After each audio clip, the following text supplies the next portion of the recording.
आज हम देखेंगे प्रेजेंट इंडेफिनिट टेंस का इंट्रागेटिव सेंटेंस। पहले हम देखेंगे अनुवाद का नियम, रूल्स ऑफ ट्रांसलेशन। यहाँ लिखा गया जब वाक्य क्या से शुरू हो तो सबसे पहले लिखेंगे डज या डू।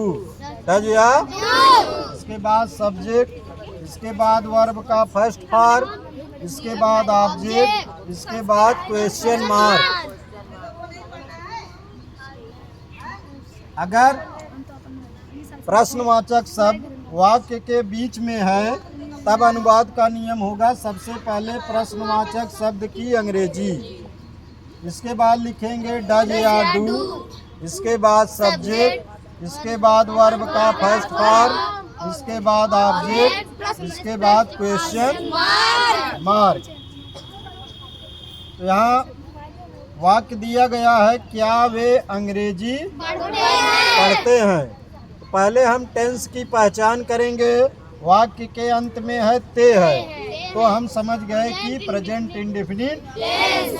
और यहाँ वाक्य क्या से शुरू हो रहा है और इसमें प्रश्न पूछा जा रहा है तो हम समझ गए कि यह है इंट्रागेटिव सेंटेंस। तीसरी चीज हमको अनुवाद का नियम आना चाहिए।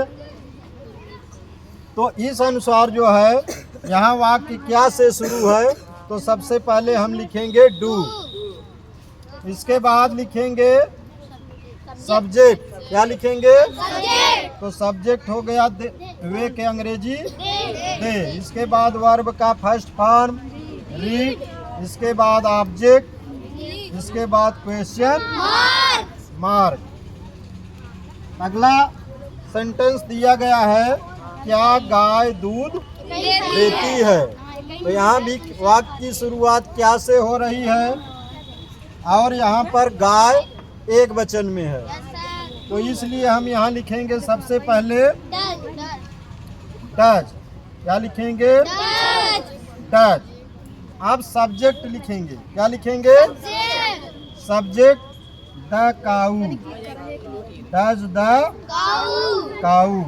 अब क्या लिखेंगे? वर्ब का फर्स्ट फॉर्म तो देना का अंग्रेजी गिव। अब बचा ऑब्जेक्ट मिल। अब लगा देंगे क्वेश्चन मार्क। यहाँ भी वाक्य क्या से शुरू है, क्या तुम सेब खाते हो। तो यहाँ पर सब्जेक्ट तुम है बहुवचन में इसलिए यहाँ पर लिखेंगे डू। इसके बाद क्या लिखेंगे? सब्जेक्ट तो हो गया डू यू। इसके बाद वर्ब का फर्स्ट फॉर्म खाना, खाना का अंग्रेजी ईट। अब ऑब्जेक्ट, ऑब्जेक्ट क्या है? सेब। सेब जो है फेमस है तो इसके साथ आर्टिकल लगाएंगे एन। एप्पल। इसके बाद क्वेश्चन तो हो गया do you eat an apple. वह पत्र क्यों लिखती है। वह पत्र क्यों लिखती है। तो इसमें भी प्रश्न पूछा जा रहा है और वाक्य के अंत में है ती है तो ये पहचान हो गई इसकी प्रेजेंट इंडेफिनिट। और इसमें प्रश्न पूछा जा रहा है तो हो गया इंट्रागेटिव सेंटेंस। यहाँ जो है प्रश्नवाचक शब्द वाक्य के बीच में है तो इसलिए सबसे पहले हम लिखेंगे प्रश्नवाचक शब्द की अंग्रेजी। तो क्यों की अंग्रेजी? वाई। अब क्या लिखेंगे? डज या डू। तो यहाँ हो गया डज, वाई डज। अब सब्जेक्ट क्या है? वह सी, वाई डज सी। अब लिखना का अंग्रेजी राइट। अब क्या बचा? ऑब्जेक्ट।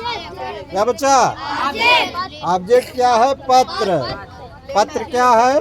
फेमस है तो उसके साथ आर्टिकल लगाएंगे लेटर, LETTER। ER, इसके बाद क्वेश्चन मार्क। अगला सेंटेंस है लड़के कहाँ खेलते हैं। तो यहाँ भी प्रश्नवाचक शब्द वाक्य के बीच में है। तो सबसे पहले क्या लिखेंगे? प्रश्नवाचक शब्द की अंग्रेजी। तो कहाँ की अंग्रेजी? Where, WHERE, where. अब क्या लिखेंगे? सब्जेक्ट। सब्जेक्ट क्या है? लड़के। The boys, where the boys. अब क्या लिखेंगे? वर्ब का फर्स्ट फॉर्म। वर्ब का वर्ब क्या है? खेलना, प्ले, PLAY। अब क्या लिखेंगे? ऑब्जेक्ट। ऑब्जेक्ट है? नहीं है। तो आगे हम क्या लिख देंगे? Question mark. तो इस तरह से हमारा अनुवाद पूरा हो गया। Where the boys play, where the boys. अगला सेंटेंस है क्या लड़कियां गीत गाती हैं। तो यहाँ वाक्य की शुरुआत क्या से है? तो सबसे पहले क्या लिखेंगे? लड़कियां बहुवचन में है तो सबसे पहले डू। इसके बाद क्या लिखेंगे? सब्जेक्ट। क्या लिखेंगे? सब्जेक्ट क्या है? लड़कियां। Do the girls, GIRLS, do the girls. अब क्या लिखेंगे? वर्ब का सिंग, SING, सिंग अ सॉन्ग। अब क्या आ जाएगा? क्वेश्चन हो गया। Do the girls sing a song.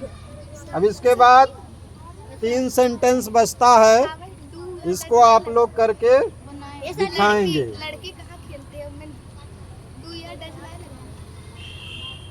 हाँ, यहाँ पर वेयर डू